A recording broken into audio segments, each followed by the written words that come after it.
ኖላዊት ኤልያስ እንግዲህ በፍጥነት ወደ እኔ መምጣት አለብሽ አለዛ ደግሞ እወስናለሁ ውሳኔ ብሎ ሀናን አስፈራርቶ እንግዲህ ከኢዛጋ ናት ብላ ስትነግረው ተናዶና ተበሳይቶ ፊቱ እሳት ልብሶ ጎርሶ ቶሎ መምጣት አለብሽ ወደ እኔ ብሎ እንግዲህ ወደ ህይወቷን ምስቅልቅል ማድረግ አለብኝ ምስቅልቅል አድርጊያት እሄዳለሁ በማለት እንደዚሁም ደግሞ የመጣህበትን ሳጨርስ ማን እንቃትልም ብሎ አሲርና ተምቹ መክረው ስለነበር ያው አሲር ታውቃላችሁ ሀናም ቢወዳትም ግን እሳ ይጠነቀቅላታል ማለት ነው።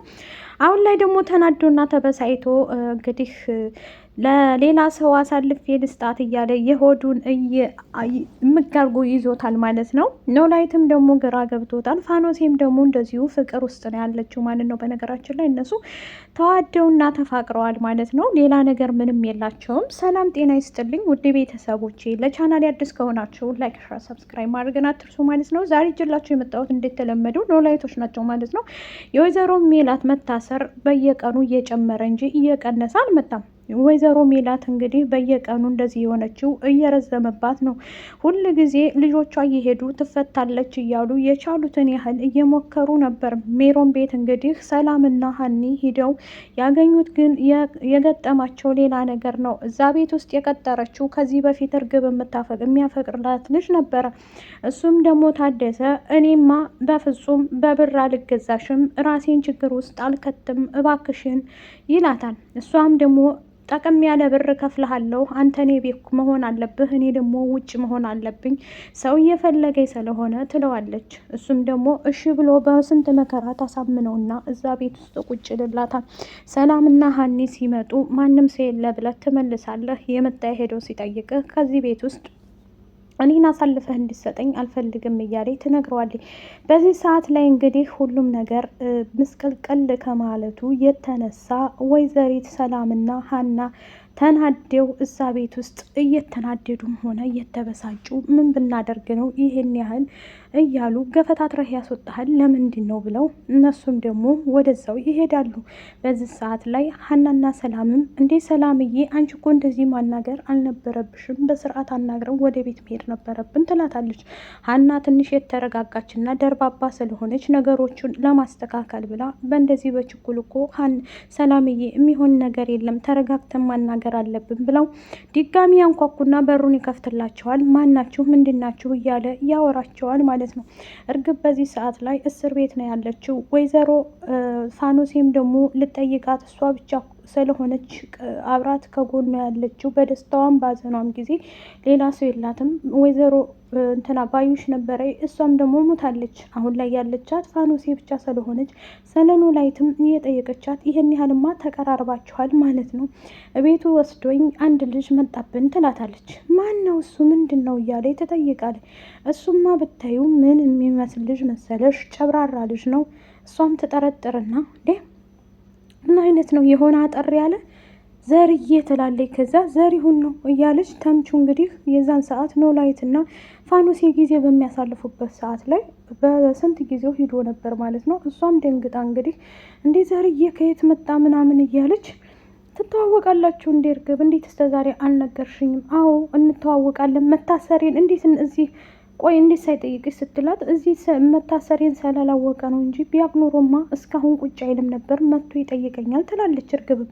እና አንድ መልእክት ልላክሽ እባክሽን ፋኖሴ፣ ይሄን ብቻ ስታረጊልኝ ነው እማቀርብሽ የበለጠ ትልና ሂጂና ለተምቹ እንግዲህ ፈልገሽ ፈላልገሽ እሱ ከኖላዊት ጋር የትም ንቅ አይልም። አሁን ያልኩት ልጅ እሱ ቢሰማ ኑሮ እስካሁን አጠገቤ ይመጣ ነበር ትላታለች።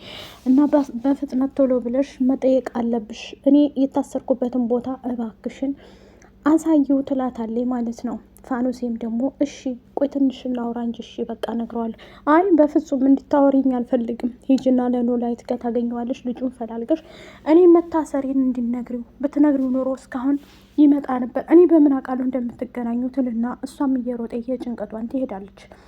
ከዛ እርግብም ደግሞ አሁን በቃ ሁሉም ነገር ይሳካልኛል እያለ በደስታ ትፈነጥሳለች። ከዚህ በፊት እንግዲህ ከተምቹ ጋር ብዙ ነገሮችን አሳልፋለች፣ ብዙ ጊዜዋት አሳልፋ ነበር። ያ ነገር ግን አንድ ቀን ያው ታውቃላችሁ እርግብ የሆነችውን ነገር በመጨረሻ ጠፋች ማለት ነው። ከዛ በኋላ ደግሞ እሱ ከድንብላል ጋር አጋጣሚ ሆኖ ጎዳና በወጣበት ሰዓት ላይ ድንብላል ጋር ድንብላልም ሰው ቤት ብትሰራ ከዛ እያመጣ እየደበቀች ምግብ ትሰጠው ነበር ማለት ነው። በዛ ሰዓት ላይ እንግዲህ እርግብ የለችም።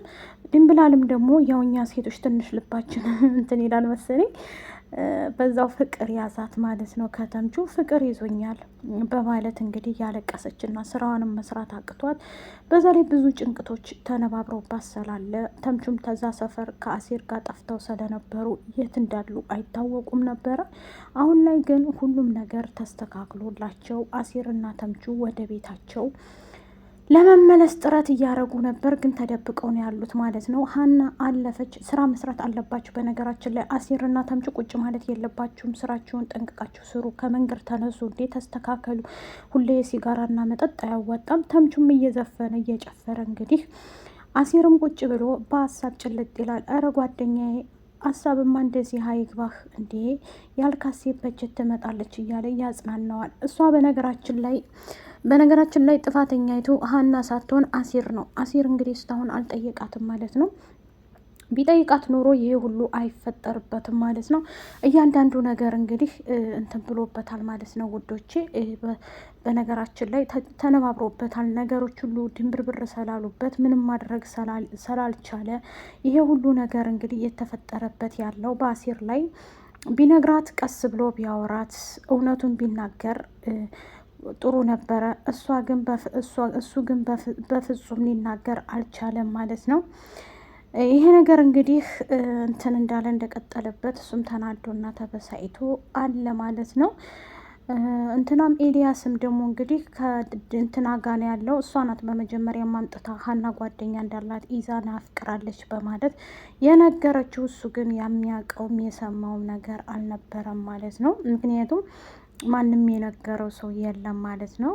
አሁን ላይ ግን ሁሉን ነገር ሰምቶና ሁሉን ነገር አስቦ አሰላስሎ እውነት እንደሆነ አውቋል ማለት ነው። አሲርና ተምቹንም ተዋውቋቸው አጋጣሚ ሆኖ እነሱም ደግሞ እንግዲህ ልጁን አሳዩኝ እያላቸው ነበር። ማን ነው? ምንድን ነው? ምን አይነት ነው እያለ ነበር ማለት ነው። እሱም ማወቅ እፈልጋለሁ። እንዲህ ምን ልታረገው ነው ብናሳይህ እያሉ እነሱም ደግሞ ምንም አላረገውም፣ ግን እሳ ማየት እፈልጋለሁኝ ብሎ እንግዲህ እንትን ብሏል ማለት ነው። ቆፍጠን ብሎ ተነስቷል ማለት ነው። ኤልያስም ደግሞ ሁሉን ነገር ነግራው ነበረ ስለ ሀና ማለት ነው። ሀና አጋጣሚ ሆኖ ከኢዛ ጋር ጊዜ ልታሳልፍ ወጥታ ነበር ማለት ነው።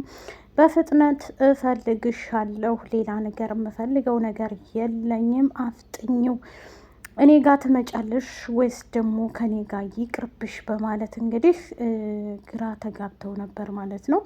እሷም ደግሞ ግራ ስለገባት የምታደርገው ነገር እንትን ሰላላት እንግዲህ እንትናን ትታው ተነስታ ትሄዳለች ማለት ነው። ኢዛም ተናዶ እንዴች ልጅ ምን ሆና ነው እያለ ግራ ገብቶ ስለነበረ እሷም ደግሞ ተነስታ ስለሄደች ቀስ ብላ ትምጣ በማለት እሱ ያው በነገራችን ላይ ኢዛ እሺ ያዘዝኩትን ምግብ እንኳን ብላ ማን ኤልያስ እያለ ኤልያስን ከዚህ በፊት ስለማያውቀው ሀና በእርግጥ እንትና ትነግረዋለች ማለት ነው። ይቺ ፂ ማለት ነው። ፂ ናት እንግዲህ ይህን ሁሉ እያደረገች ያለዩ ማለት ነው። እንግዲህ ኢዛ ምን ይፈጥራል ምን እንትን ይላል ብላችሁ ታስባላችሁ? ትልቅ ነገር እየተፈጠረ ነው ማለት ነው። ሀና በነገራችን ላይ አንዱን መምረጥ አለብሽ። አንድ ከኢዛ፣ አንድ ደግሞ አሲርን፣ አንድ ደግሞ ኤልያስን። ኤልያስ እንግዲህ የመጀመሪያ ጓደኛዋ ነው ማለት ነው። የልጅነት አብሮ አደጓ አብሯ ጭቃ ስታቦካ ያደገችው ከሱ ጋር ስለሆነ ሌላ ነገር ምንም ማድረግ አትችልም ማለት ነው። ይህ ነገር እንግዲህ ተፈጥሮባታል። እሷም ግራ ስለገባት ምን አባቴ ነው የማደርገው ምን ላደርግ ነው በማለት እንግዲህ ደውሎ ሲጠራት በጣም ደንግጣለች ማለት ነው። እንዴት እዚህ መሆኔን አወቀ? ማን ነው? ኤልያስ ባክሽን እያለ ፂም ደግሞ ልቅም አድርጋ እንግዲህ ከኢዛና ሀና አንድ ላይ እንዲሆኑ እነጣጥላቸዋለሁ እንጂ በፍጹም ይሄን ላደርግ አልችልም በማለት ማለት ነው ትነግረዋለች። እሱም ተበሳይቶ ነው እንግዲህ እሱ ጋር እንዳለች ያወቀው ማለት ነው። አለበለዛ ዛሬ ካላገኘሽኝ ነገም አታገኘኝም፣ ከዚሁ እንሰነባበት እውነት ስነግርሽ ሀንቾ በማለት ፋኖስ አሁን ላይ ደስተኛ ናት። ኖላዊትን እንግዲህ ያው ተቀብለዋለች ማለት ነው። በቅርቡ ደግሞ እንደሚጋቡ ተስፋ አለን። ሀናንም ይዛ እናትሽ አልተፈታችም ወይ እያለ እየጠየቃት ነበር ማለት ነው። በቅርብ ቀን እንደምትፈታ እንግዲህ እየነገራት ነበር ማለት ነው። በዚህ ሰዓት ላይ ይሄን ይመስላል። ከወደዳችሁት ላይክ እና ሼር ሰብስክራይብ አድርጉኝ። ወዳችኋለሁ።